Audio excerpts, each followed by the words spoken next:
you know, after a couple of roster mishaps, you know, Burrow getting taken away and SDY maybe not staying on with the roster, that they kind of fall into irrelevancy. That's not what I want for this Monte roster. Well, listen, let's find out what they'll be doing in on Ancient. This is where I think PERA should be pretty clear-cut favorites regardless, as they have had a great time on it. Feels like they can get some good calls out, feels like they can get some good rounds out, and listen, Ancient's always one of those maps where if you've got a fragging core who like to try and make solo plays, it's always a fun time. Yeah, absolutely. Double dualies investment here for Monte starting on CT side. No kits. It is all fight focused, and they are starting with a lot of that presence over towards the B bomb side. Both dualies, in fact. Actually, no. Only one set of dualies. The numbers are all mixed up. We have no number 1.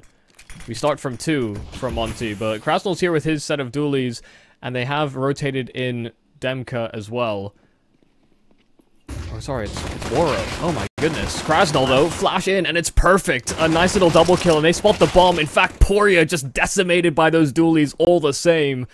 PERA, unfortunately, getting a whole lot of nothing. You do have a player slipping into the backline, but Aaron floored and shot on the side of the head. The dualies getting the majority of the kills, and it's Krasnol set up by the flash. I think that first flash actually sailed past Camion, and he didn't get blinded by it, but Krasnol just happened to hit a great shot onto him, and then it didn't really matter at that point. So yeah, where there was assistance, there's also good aim. And if this is the Krasnol we're going to get to see, well then, Michael, you might make me eat my words. Yeah, it's also, I mean, it's good to see the instant reaction there from Monte. They saw one smoke down on short, and that flash, the timing, as soon as it bounced on the floor, they were ready to send that out. So they were very well prepared to fight into cave like that.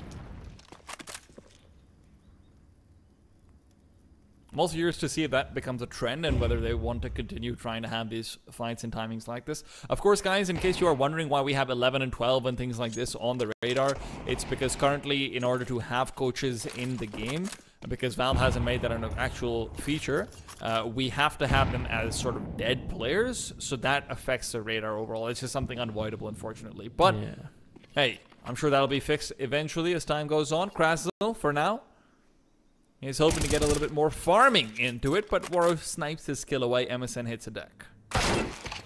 Ooh, destroyed. Aaron, a lovely shot. There's Demka to make sure that MP9 doesn't fall into enemy hands. But Aaron going in for a little bit more through red finds the same fate as his fallen compatriots.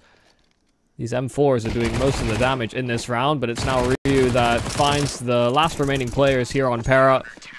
Krasnol there to bail him out. So only the one casualty, and it was a nice shot from Aaron, but not much more for PERA. A good time, but not a long time, right? That's the unfortunate thing. Now, though, bringing out the AKs. No one actually sacrificing to go down to Galil, but I guess they didn't really need it. Util's still looking pretty decent. I think they mostly just bought Deagles, no Kevlar, so it's okay. Yeah, kept themselves in the right economic state from coming into that second round. So a better buy than what Monte have, but not by much. Only the one SMG in Ryu's hands, but the nades are great. So much damage done to Camion and Aaron just trying to get themselves out from elbow. They got destroyed by an HE, and Camion got finished off. Nice mid presence coming through over there, and that's actually one of the quick immediate flash off the side of the wall. I think that's one of the things that SDY, funnily enough, popularized, which is always fun to see his legacy in some ways continue. They're not ready for Woro around the corner. He can keep control of Red Room, and now you're in a 4v3 where Krasnol wants to take point. DGL just punishes it though, so really only Ryu left on the side to try and take care of it. And with the MP9, it's not the best weapon when you're trying to stop these players funneling out of cave. Aaron trying to move forward almost gets taken down through the smoke. Woro spam is good, not great, so can't get it done. Yeah, no offensive utility though to make things awkward. Lots of damage on that SMG, but Woro finding MSN around the edge of the smokes. Aaron as well can't escape from the bomb site, so it's only DGL that can defend. And he was peppered up heavy by the MP9. A smoke that can go down into cave. They know where his last known location was. But he might be able to set up for a spam if they allow him to. Do they spam right back, or do they even spam before he goes for it? In fact, just trying to shoot through the smoke. DGL could get Woro off this bomb, but Demka just leaps straight through that smoke as soon as he hears that AK rattle off. So So 3 straight here for Monte. PERA do get the plant down. They get themselves into a 3-on-3, but it didn't last very long. Yeah, it does feel a little bit scary in the middle over there. When DGL gets that kill on the Crastle and they're able to turn into a 3v3, but Monte just too good on the retake in that regards. That may be one of the shortfalls that we'll see from Monte on the CT side. If PERA are able to sort of eliminate all the offensive utility on the Monte side, those B executes become a lot easier. You know, one of the problems that people have is that when they go for the execute, they're met with a Molotov, HEs, the planter is almost sort of doomed to die by util. Even on the A play, it can be very disruptive. Yeah. Feels like nowhere is really safe to plant in Ancient. That's one of the things that makes it so much easier to retake, because T's have to take so long to get the bomb down. The smokes are running past and everything. So yeah. Yeah, it's a cool map because, you know, you're both trying to defend a bomb site at some point in the round, and you both have the same problems with defending the bomb site.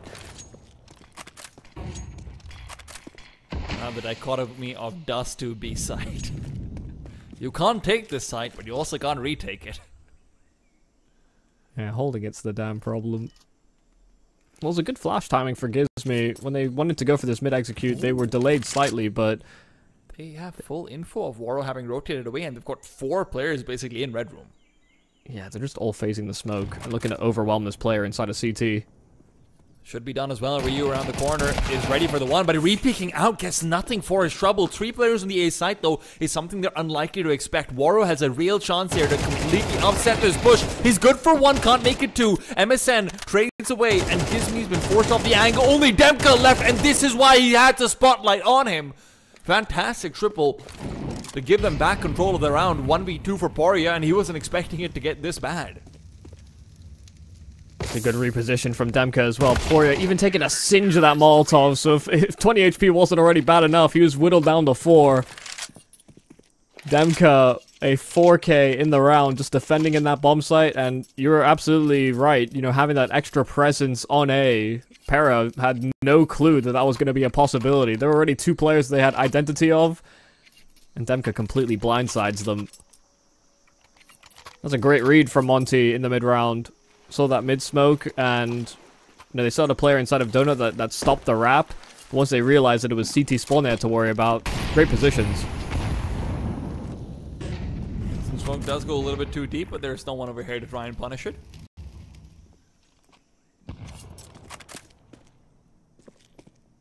Waro. Oh, this nade is juicy. Oh, look at that.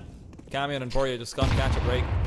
Maybe more Camion than Poria, but Aaron starts off with a strong kill. Demka is down, Gizme responds and keeps himself alive. So in the 4v4, they don't have much control deep on the B bomb site from Monte. PERA, will they actually read into it? In the meanwhile, they've shot into Waro, though. You have to appreciate the pressure call there for Monte. As soon as the util comes out from PERA, they're ready to blow smokes. They're swinging from 2 different spots, but with 3 players on that Monte side, they just couldn't convert on the shots. And Poria and Camion are extremely low. Ensure they have a man advantage, but they know that taking a bomb site or even working together as a pack can actually work to their disadvantage, just because these kills will come quite quickly for Monte. So they slow their roll 40 seconds and start to reconvene over towards B, but Monte have gravitated all their players this direction.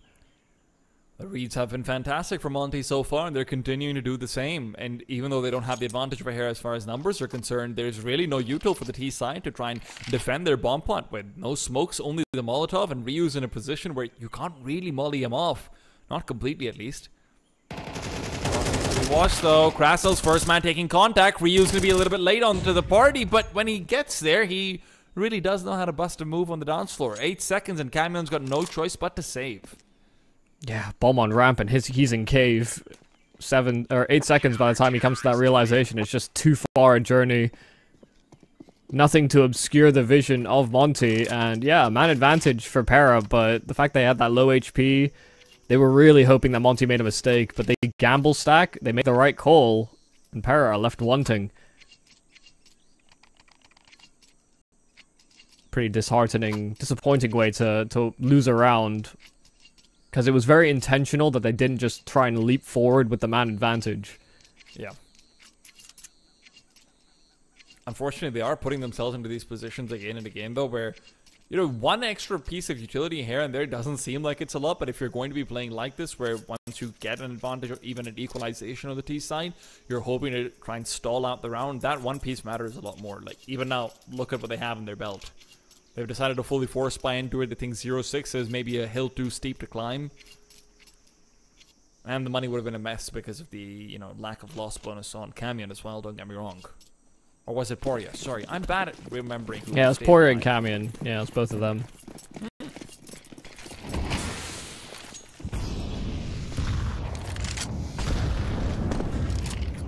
Oh.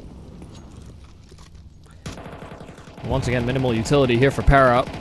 They try and assemble the boost for DGL to operate on that AWP, but one player fighting around those smokes and escaped. The other one stayed and fought. Gives me floored.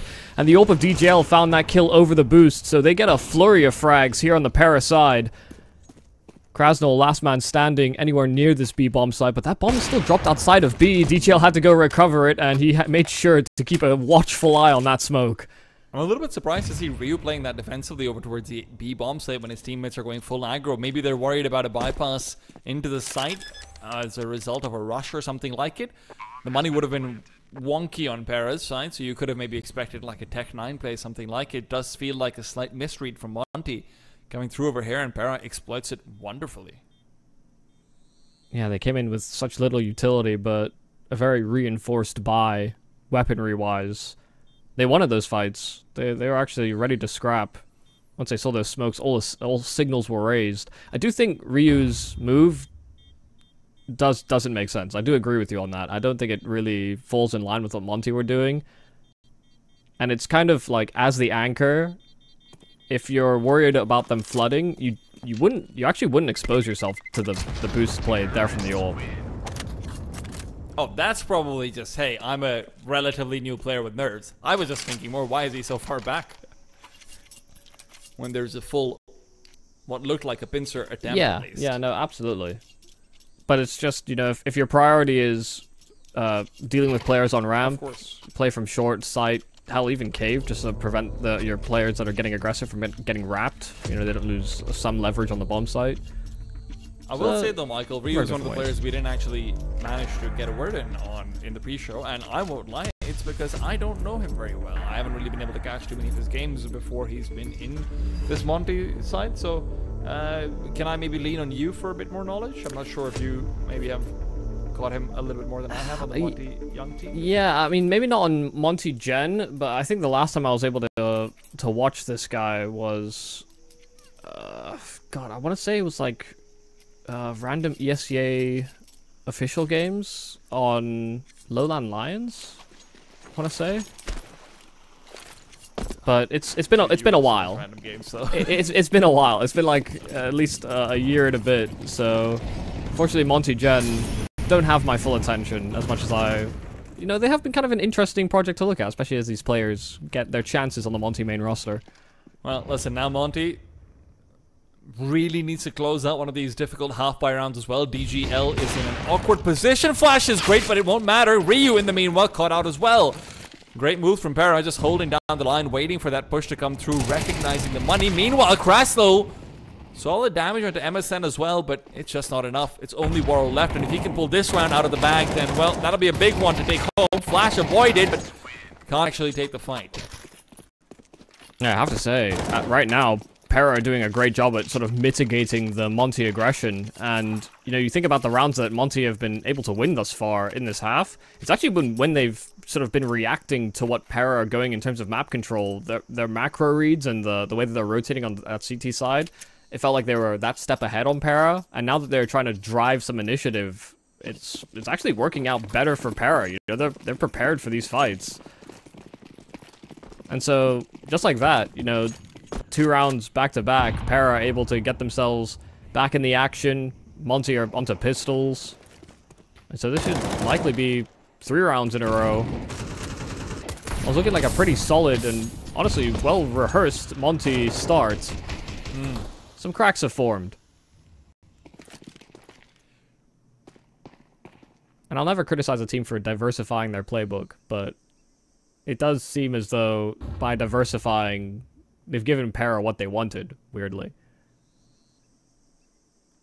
Ah, yes, the trap card. Eventually, they're going to be aggressive, and eventually we will have our time in the sun. Whenever you say something like that, I'm hoping it comes with a maniacal laugh, but you never commit to that, Michael. Yeah, I'm not evil. Just misguided. Okay, well. That was a misguided laugh. There you go. We've got emotions for everything, and I'm sure Monte has some emotions for this eco round. They just wanted to be over with. Maybe get some kills while they're at it, but so far that attempt is going to be a little bit in vain. Gizmi, not cleared out properly, should get one for free, and indeed he does. Ryu as well, doubles up with him. Leaves Demka all alone. Will they be expecting this man? Unfortunately for him, yes they will. Damn. I mean, you imagine a world where Gizmi has a P250 or a 5.7, that actually gets very, very scary. They look like they cleared for it, and then there was Gizmi still tucked in that corner, and no one had any idea. He got 2 solid dinks off, but he couldn't finish off the all of the kills. But how do you invest into a 5.7 when you know you're going to go into a buy like this?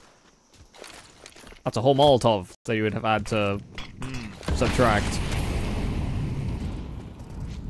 It's kind of nice. A little gap around the smoke there for Camion. In between the Molotov and the smoke. That is a very annoying interaction. I know Sponge highlighted it on Twitter recently as well, but inside is where the action should be coming through. They're both blind, but Aaron gets the better of Ryu. Keep trying to say Ryu, but we're not playing Street Fighter. Oh, I mean, isn't that also like... I swear that was like an American coach? Selfless back in the day? Yes, Yep. but he was pronounced Ryu, wasn't he? I actually don't know. He was one who signed off all of his Reddit comments with -Ryu. That is true, yeah. We're all about the trivia, but Monte, this round won't be trivial for them.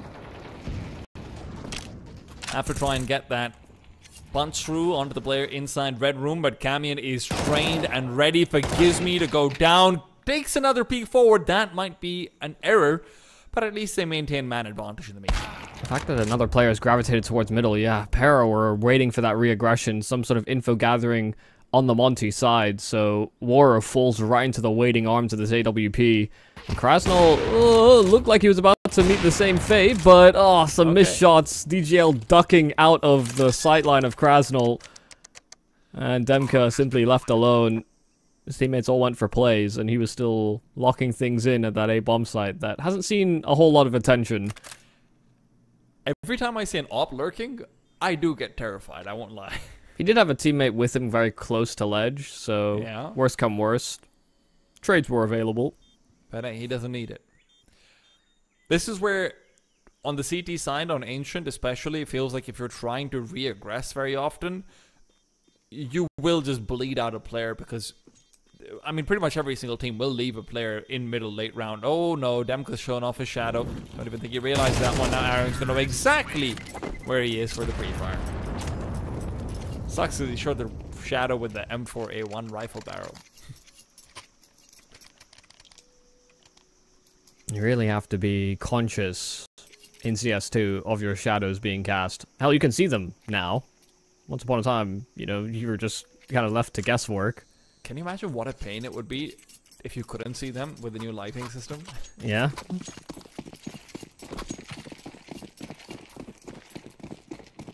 Sometimes you gotta look down at your own shadow, your own feet, and see just how exposed you are. That's made into the smoke here by Camion. Does spot Gizmi on his cross, but the Deagle, just full spam, does connect. So, nicely done there from Gizmi to keep himself alive. That is a rifle that is going to be cycled back into spawn and out of the clutches of Monte. I mean, this is a Monte who would really love a round where they can get just a quick steal away, anything at all working in for them, but the Deagles aren't finding anything at all. The rifling power of Monte, the magical hands of Gizmi and Demka. Unfortunately, they're not really doing too much with those Deagles right now, and they can't really get that steal. So 5 in a row for PERA. Monte are not going to be happy with this at all.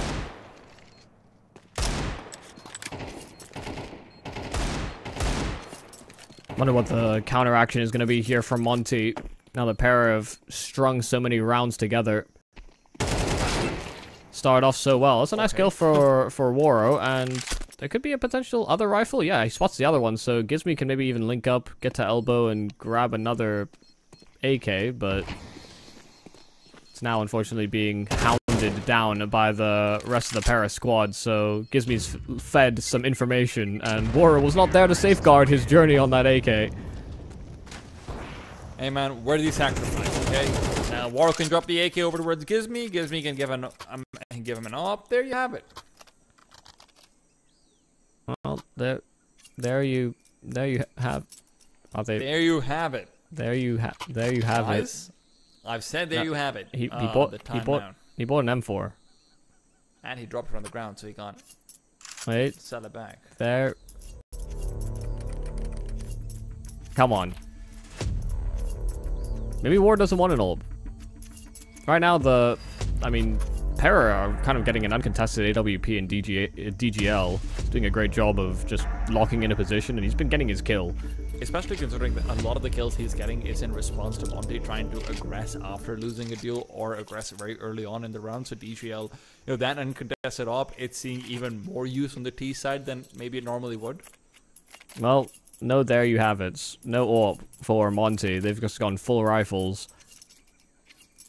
And I wondered what the counteraction would be. They've tried being aggressive. It's not worked. Is it they're missing out on a couple pieces of utility? There were a couple moments where, they're flying around those smokes, and the PERA players weren't particularly blind or uncomfortable holding those angles, so they may try it once more. 3 players circulating around middle, but it's a much faster play here from PERA, just barreling into this B bomb site. Ryu throwing out nades, flashes, just trying to delay what he can. Krasnal gets one, but he's taken right back through that smoke. And Ryu does maintain some deep position into spawn, but Gizmy has reinforced cave and found and finished MSN.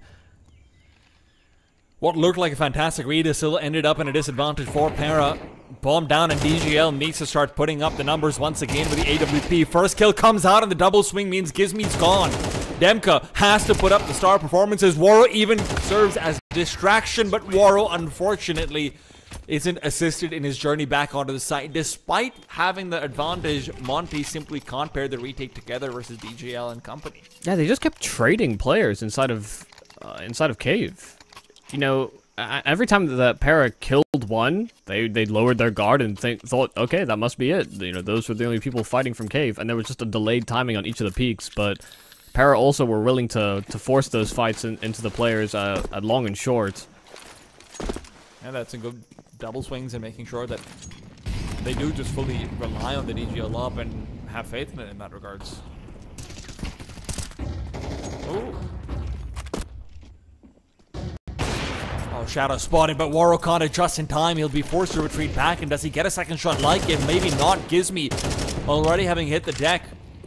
In through the smoke, he just fell.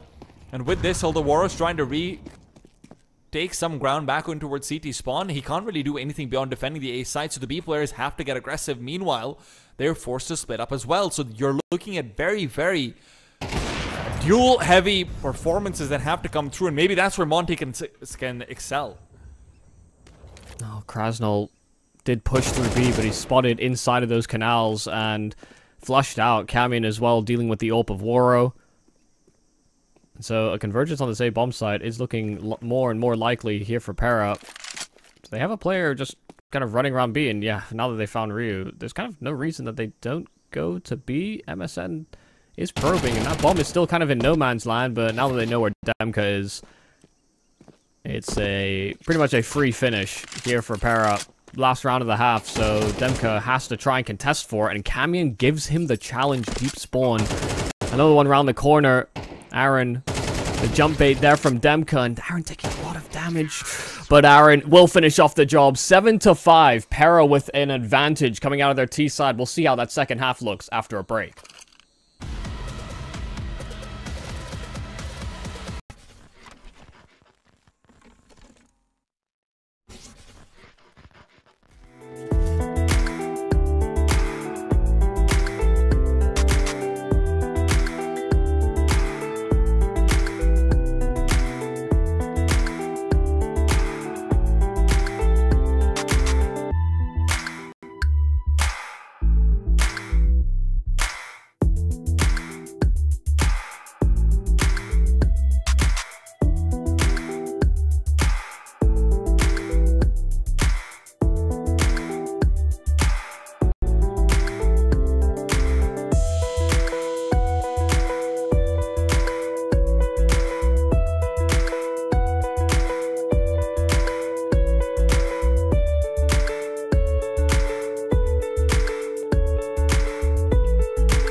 5 in a row sounds pretty good until you hear 7 in a row. PERA coming back into the things with a good old knockout punch for that first half, giving them the advantage. The question is, can they maintain that momentum leading into the second? Yeah, I mean, a great performance from DGL on his AWP, and Aaron as well, finding a lot of kills in those mid-rounds, even punishing some of the aggression that Monte were throwing their direction.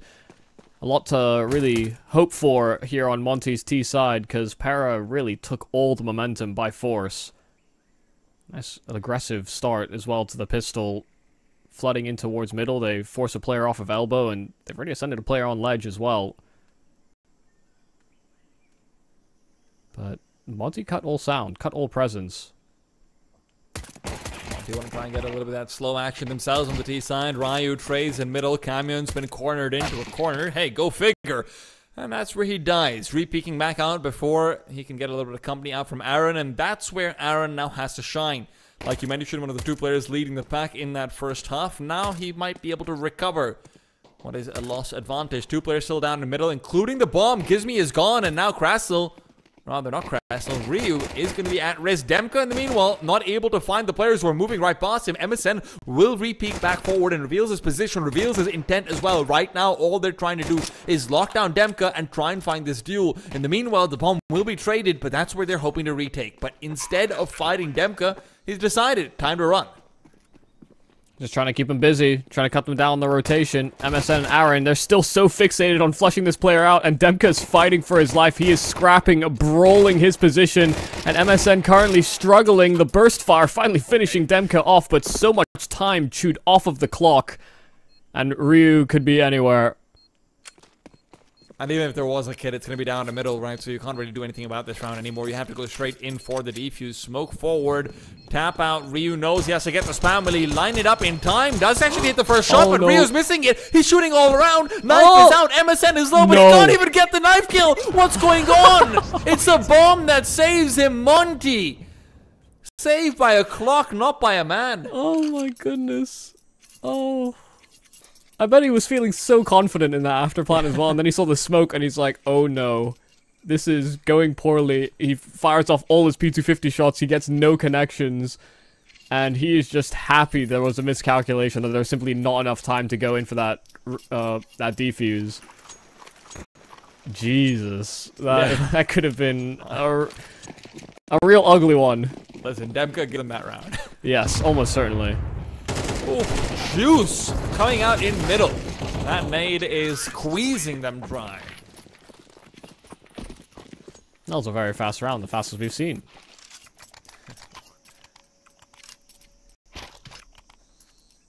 Happy to put that one away.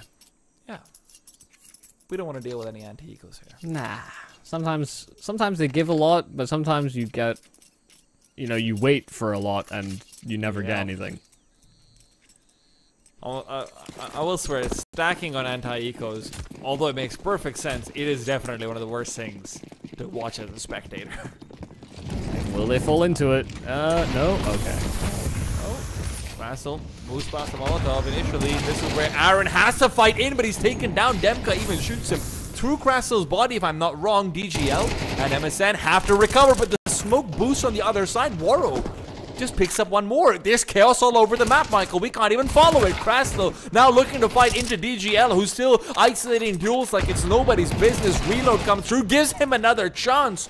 And that's where Gizmi shuts him down. Oh my goodness. I mean, you watch that from the PERA point of view. They're floundering, trying to get something back. But Monte had a nice set of little cute plays where there's the nade into cave just to get that control. You know, it forced Aaron off of his angle and actually into the waiting arms of that SMG, or the boost over at B. So I mean, you saw from DGL's point of view, he was hoping that rotates would come. He'd get some kind of support because he had to go from fight to fight to fight.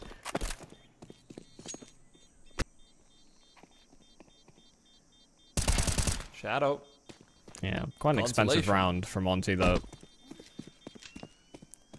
True, but PERA were into the full 5 M4s, right? So this isn't even like, you don't even have the copium of, it's okay, guys, we're on a bonus round. Yeah, they didn't start with the pistol and the conversion. That was their first gun, and they get flooded.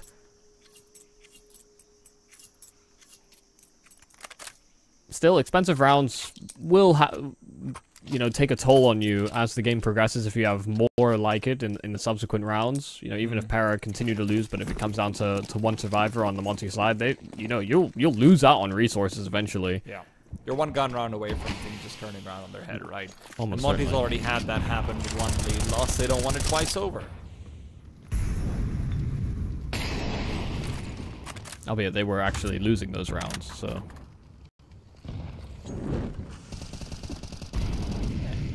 Potato, apple. And in French, they're pretty closely linked. Oh. Pomme and pomme de terre. Ah, there you go. The apple of the earth.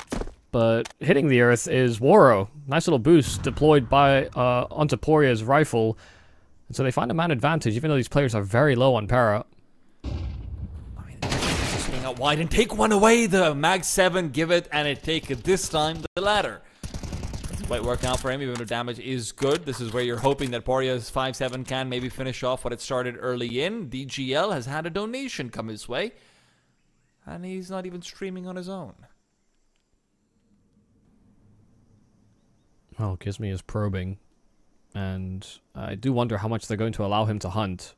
At the moment, he's clearing a lot towards this A bomb site, but the rest of the players still stagnant outside of B. They know that there are weapons to be recovered here on the side of PERA, so keeping a watchful eye for some re-aggression, but Gizmi's calling basically an all clear over at A, so there should be some urgency deployed here now by Monte, but it's very audible. Aaron has all the rotations completely heard, and so Camion can swing on a great timing, drops that package out in the open, but they fight tooth and nail to get themselves into that position, back into a 2-on-2, and a rifle that can be retrieved to make sure that it's not just a Mag 7, but losing DGL as that healthy player. This is going to send Poria packing, because he doesn't have a kit, he has a smoke and an AK, and that's more value than he can hope to get out of this round. At the same time, you go back to the discussion you initiated before, Michael. This is a lot of damage onto the Monte economy. And sure, it's not quite just the one player kept alive, but you are going to be expecting maybe a gun to be, changing hands. Even if not, you are putting enough stress on it that PERA can see a path to coming back into things. This is a good round overall with the damage they've dealt. And hey, they're fine with it. Yeah, moving into another gun round, especially if they're able to get that AWP out into DGL's hands, where he was very effective on that T side, then things are going to certainly look up, I think, for this PERA roster, because it's going to be, one round, probably the difference between them starting to shuffle the economy of Monte. There will be some reserves, of course. Krasnal sticking through both the scenarios that we've had. That's why he floats at 7k, but the rest of the squad have squandered their pocket change. Feels pretty unlikely that we're going to see much opping on the T side from Warrior to come through, but I would like it just to have a contrast between what DGL offered and what he can bring to the table, theoretically. DGL now, though, fully solo, anchoring out the A side, and he needs to put up numbers. They're coming his way. Flashes lined up, wrapped up. DGL again while blind initiates things very nicely. No follow-up flashes coming through means he has a chance at a second, one that he loses out on. And with Camion coming back into the fray, at least advantage is maintained. CTs though, they want to extend it, and in that attempt they've lost the life of Poria. 3 players left, but they've got a player on that boost, and they're looking to reset. They may even make audio cues to try and escape the clutches of these A-side defenders. Yeah, very loud about their retreat from A main, but no one re-aggressing into that A bomb site on the side of PERA. And they could call this right back. Waro was just hoping to see if there was a reaction, someone taking a deep line into main. And so these main players might just be able to walk out once again onto that A bomb site where PERA have fully pulled the pin and called their bluff. They heard that rotate. They thought that Monte might have anticipated they were outside of earshot, but it was a bait, and PERA bit down. At the same time, Monte's taken so long that MSN has made his way back over, and with no smokes to block him off, MSN's got a freebie. They thought they'd cleared out CT, but the timing just works perfectly for him. And now in the full 2v3, CTs can wait it out. They have a kid on Aaron as well. All you need to do is just relax. Smoke timing is good, though, into Donut.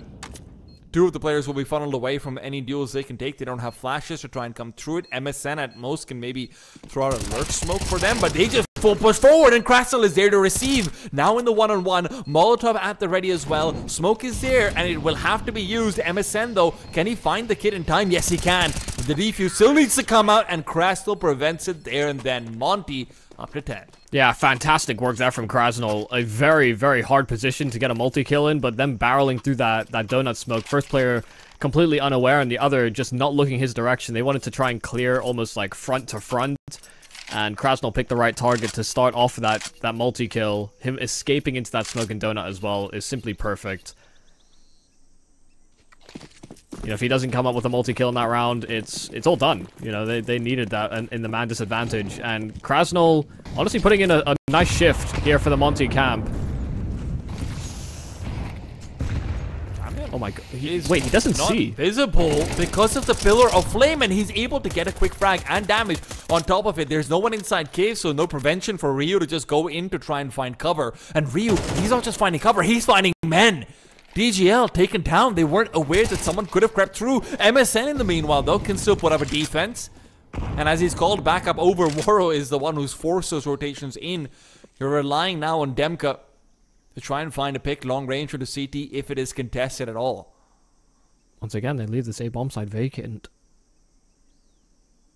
And when there's an open vacancy, Demka is happily able to turn that knob to occupied. This is our bomb site, and that smoke will declare it. PERA realizing that once again they simply didn't have a defender in the right side of the map, but the spam is right on cue. Ryu was already low HP, so one bullet was enough to finish him off. Demka won't feel safe to get this plant in, because his teammate is miles off. Warren never actually rotated over with the rest of the CTs. Maybe they're trying to prioritize a B-side hit, and the CTs... Look, they've already bitten down into a B-side rotate once already. Are they going to do it twice, even if this time the wolf actually lives? The boys aren't just crying out for the sake of attention. This could be weird. If a player went to go back and clear mid, they could have caught Demka transitioning, but now War's going to try and take space. A smoke down short, actually deep into spawn, and they're just going to run straight past it. Warrior catching Demka on the timing and finishing off on the triple. Really nicely done. PERA just bouncing between those bomb sites and each time whittling the Monte players down before they could even get into comfortable positions. They couldn't secure a plant. And that is one of those positions where I wonder that if Waro's just scared about trying to rotate in through mid because he's worried about just dying over there, he can't actually put pressure onto Donut to let them have a slightly safer plant when the main threat is from CT. And obviously they don't know the CT positions, but when the bomb can't go down and Waro's so far away, yeah, that round becomes very difficult in the first place, let alone checking corners in the end. Yeah. What makes PERA quite a hard team to deal with. They like stacking their bomb sites, and they've made quite a lot of gamble calls here on the CT side that Monte just haven't been able to capitalize on. Smoke is there, but they peek up before it, and the damage from Poria is fantastic. Aaron's the one who gives them an advantage in numbers, but Poria is the one who's giving them an overall advantage in general. Camion trying to spam through. Demka can't answer back, and Krasnal's already down. Monte struggling to get the bomb into the site. Oh, the carpet of spam, but the missed shots. In fact, DGL, a team kill. That was going to help Warrior out. He thought he had space into Donut. Already 2 fell in that position, and instead he just gives over the bomb to PERA. And they're trying to link up, play together. This fresh smoke that's down will deny Demka from pursuing much further. That's a massive misstep. Why are you in Donut? Yeah. He thought he might have had time to reset and just slow things down, but there was another PERA player where that came from. I think he might have just forgotten that he had the bomb as well. But hey, who knows? Demka is now left in the 1v2. Now it's a position of 1. The second is trying to play bait. Aaron around the corner.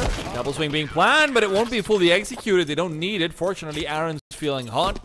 Up to 18 and 14. He continues to be a major propellant for the PERA side, even if it does feel like Poria has stepped into his own once the CT side has begun. Yeah, I have to say, you know, at a certain point, you know, Monte might have to learn a deeper CT smoke, one that actually doesn't sort of hit that corner, so that the PERA players can't simply line up onto the planter on that corner, because it seemed like every position they try and plant, the PERA players have been very good at just carpeting it in bullets, and so it's very uncomfortable. I hear you, but I've got a counter suggestion.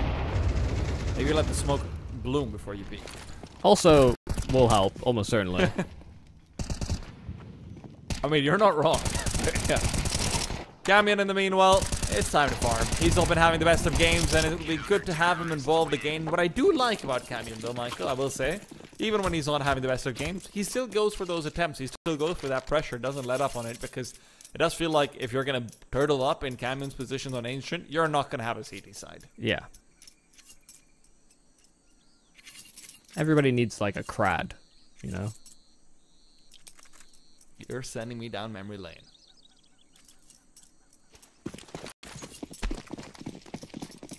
Here we stand, 10 and 10 a pop. Monte have had nice little streaks of performances, but they've had quite a few sort of squandered opportunities here on this T side. PERA have made some gambles and haven't always called the right card. Yet here they sit, successfully rebuilding into their CT side. Now Monte are in the hot seat. PERA just keep on pulling the wool or the rug right from underneath them.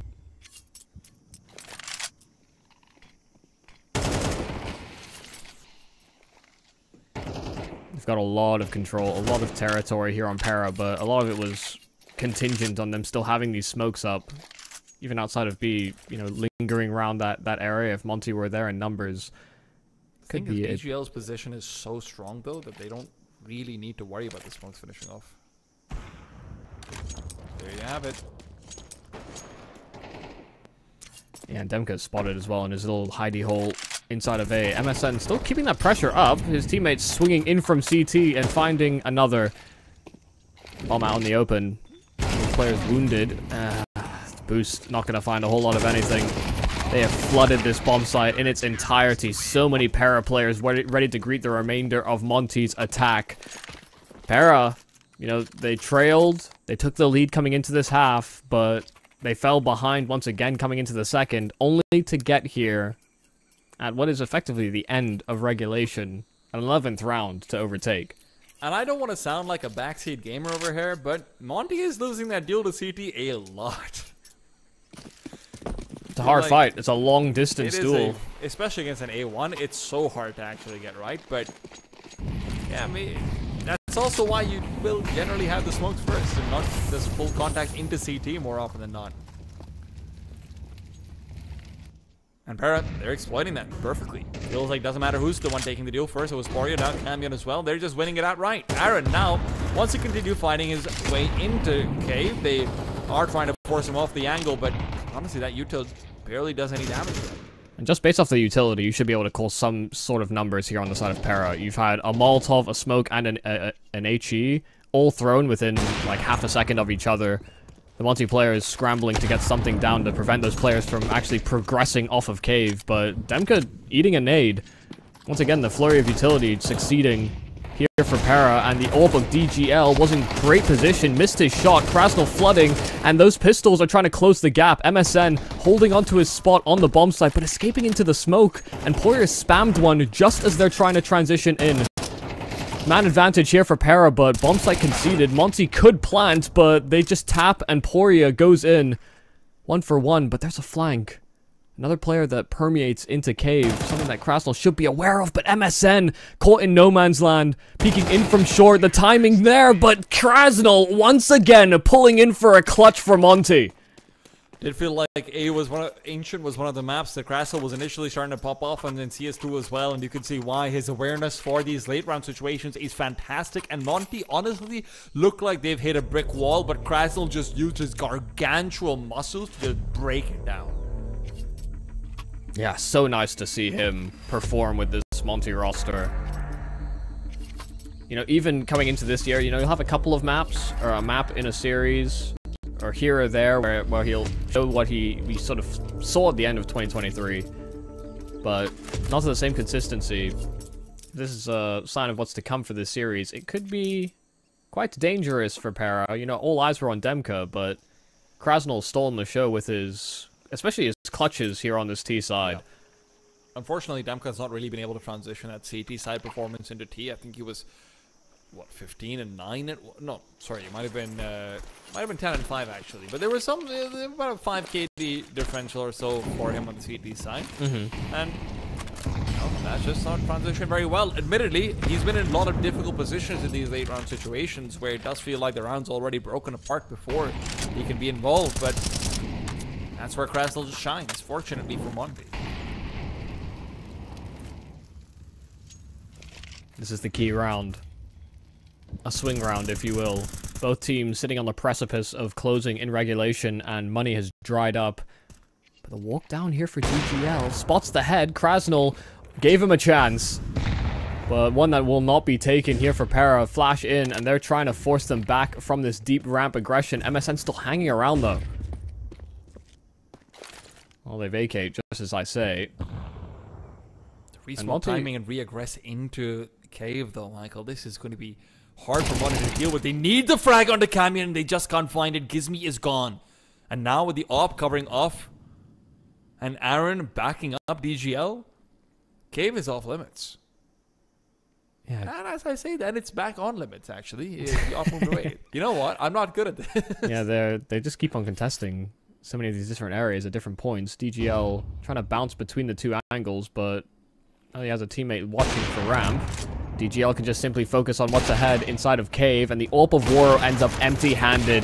DGL, a missed shot. Ryu punishes. A 2-on-5. That could be whittled down further, but Ryu gets dinked through the wall, and Krasnal blindsided.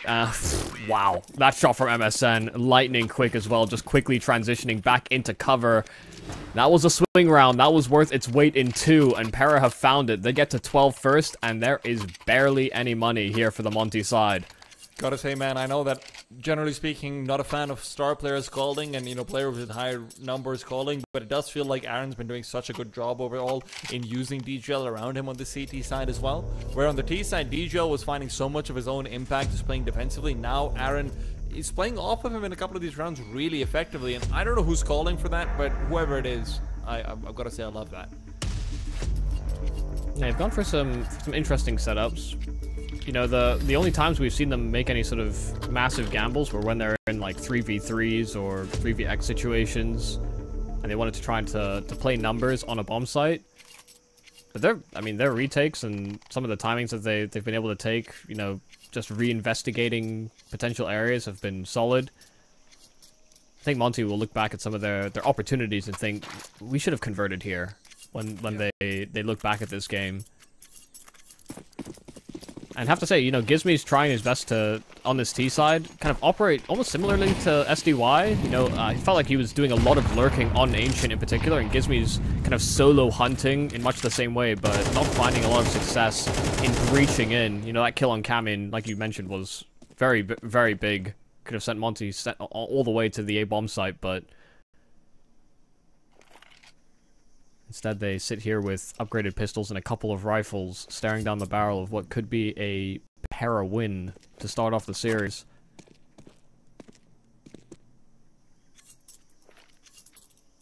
It's a pretty solid damage start, but these slow burner rounds haven't been the greatest for Monte throughout. It is where it feels like their transition in the IGL link is hitting them the hardest. Just as a newer project, well, it feels like a newer project, honestly, with so much changing for them, and they want to try and get off to a good start over here. Already having lost one series in the ESL Challenger League, that's not going to be too big of a heartbreaker when you're considering who they're losing to, but PERA feels like one of the teams that they're hoping to get a win out over. Ryu, in the meanwhile, though, tagged up, now not quite bagged yet. For a second there, I thought Gizmi was going to spam it, but... Yeah. Shadow spotted. Rio was already low, and Gizmi does get taken down. These rifles swinging out inside of cave, but DGL once again in prime position to greet them with this AWP. Pressure has to be applied. 17 seconds, and those smokes are not going to last forever. DGL missing another on that AWP. Krasnal trying to swing out with the blowing of the smoke, and he'll succeed, but Poiria's in prime position as well, and he's going to be the one that finishes off the job. PERA get themselves 13-11 on their pick in the series. Ancient falls the way of Hungary. And listen, at the end of the day, it's a very close map overall, but PERA looked like they were the better team as far as firepower was concerned, as far as all of the calls were concerned. And Monte, look, you will have your star players perform in certain situations, just give you a round here or there. They've got that right-flank firepower. Bye.